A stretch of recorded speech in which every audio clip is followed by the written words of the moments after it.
Bonjour, bien-aimé dans le Seigneur Jésus-Christ, que la paix inébranlable de notre Dieu soit avec toi. Bienvenue une fois de plus dans ce numéro de la lumière des psaumes sur la télé des disciples à la lumière du psaume 46. Aujourd'hui, nous voulons te parler des moments de l'épreuve. Beaucoup de chrétiens, lorsqu'ils se trouvent dans les moments de l'épreuve, ils oublient de se souvenir de leur refuge. Lorsque ton bailleur vient toquer à ta porte et que tu n'as pas d'argent pour payer ton loyer, la première idée qui te vient en tête, c'est qu'il faut que j'appelle mon grand frère, peut-être qu'il peut m'aider. Lorsque tu te trouves dans des moments difficiles, tu n'arrives pas à accoucher, la première idée qui te vient en tête, il faut que j'appelle ma mère parce que je stresse et je ne sais pas jusqu'où cette situation peut détruire mon foyer. Lorsque tu te trouves en entreprise et que tu n'as personne pour te soutenir, tu n'as pas de backup, tu as l'impression qu'il faudrait que tu aies un frère haut placé pour amener le témoignage que tu attends dans ta vie. Aujourd'hui, j'ai une bonne nouvelle pour toi. À la lumière du psaume 46 ou alors à l'épreuve de ta foi, à la lumière de l'exercice 46, Dieu aimerait que tu saches trouver en lui ton refuge dans tes moments de détresse. Beaucoup de gens, pour fuir les moments d'épreuve et pour fuir les moments difficiles de la vie, ils vont vers les hommes où ils pensent être à l'abri du danger. Dieu aimerait être pour toi un refuge dans les moments difficiles. Au moment de la tentation, au moment où tu te trouves face à l'épreuve, Dieu n'aimerait pas que tu penses qu'il faut appeler ta femme pour que la voix de ta femme puisse t'amener à être détaché de ce sentiment qui veut naître en toi lorsque tu vois une de tes collègues qui semble t'attirer ou qui crée en toi des émotions. Non. Dieu ne veut pas que le réflexe soit d'appeler ta femme parce que l'homme n'a pas la solution pour un autre. Dieu veut qu'au moment de la tentation, que tu puisses l'appeler lui Dieu, que tu puisses crier à lui dans les moments d'épreuve. C'est pourquoi ici nous allons parler de Corée. Beaucoup de psaumes que nous avons vus, c'est écrit au fils de Corée, chante au fils de Corée. En fait, Corée était un homme qui a vécu un moment difficile et qui s'est retrouvé englouti par des tremblements de terre. Mais ses fils ont échappé. C'est pourquoi vous allez voir, beaucoup de psaumes sont sous-titrés au fils de Corée. Donc ces enfants-là qui ont échappé à la mort par la prière de leur père, qui a su crier à Dieu dans la détresse, c'est exactement ce que Dieu veut que tu fasses dans les moments difficiles. Nous allons donc lire le livre de Luc chapitre 21 au verset 26 et Apocalypse 6 du verset 14 au verset 17 pour comprendre comment faire face aux eaux qui inondent, mugissantes, qui inondent et qui écument nos vies. Bienvenue à la lumière du psaume 46. Luc 21 verset 26, nous lisons au nom du Seigneur Jésus-Christ. Les hommes rendent l'âme de terreur dans l'attente de ce qui surviendra pour la terre. Beaucoup de personnes perdent la vie à cause de la peur.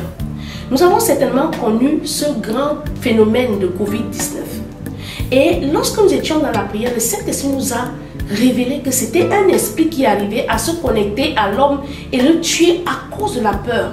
La peur était le bras fort qui rendait la grippe Covid-19 aussi ravageuse.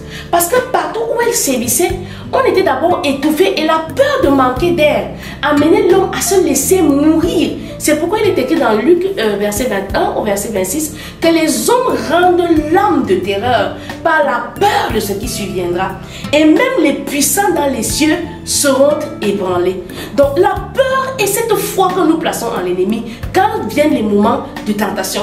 Tu as tellement peur de ce qui va se passer que tu te retrouves en train d'aller dans le camp de l'ennemi et oublier que Dieu doit être ton réflexe. Le cri à l'Éternel doit être ton réflexe.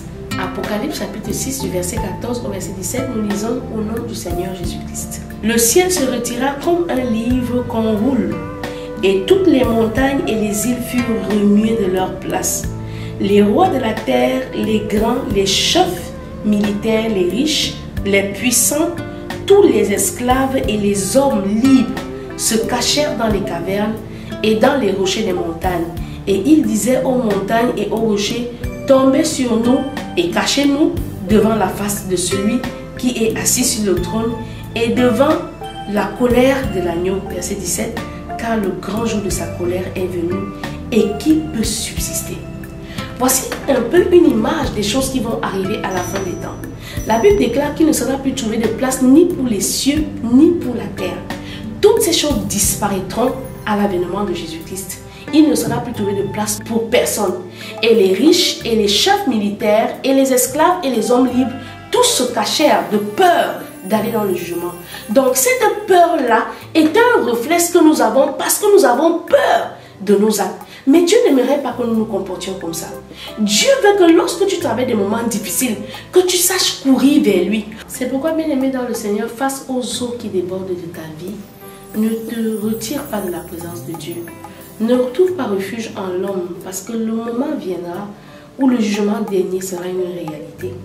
Et à force d'avoir fui la correction et rejeté les recommandations, les préceptes de l'Éternel, tu risques de regretter tout ce temps qu'il t'a accordé pour revenir à lui et apprendre à marcher selon l'Esprit de Dieu.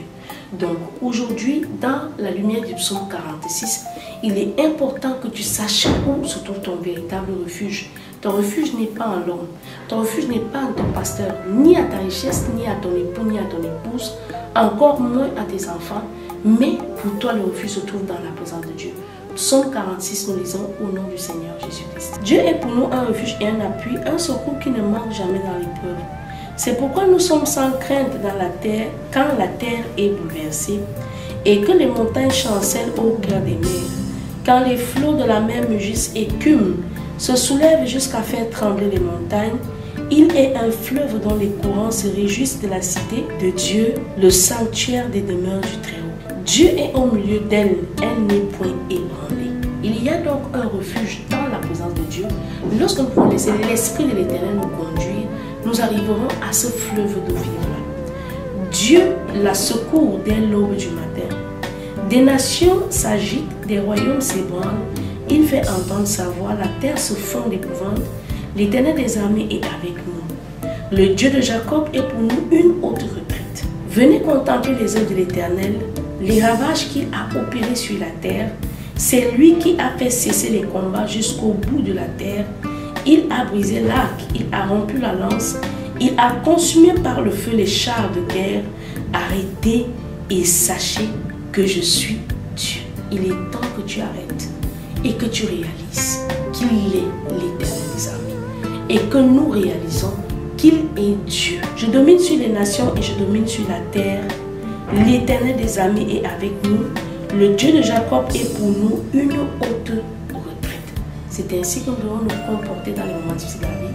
C'était votre émission à la lumière des psaumes. Rendez-vous pour un prochain numéro. Que Dieu vous bénisse.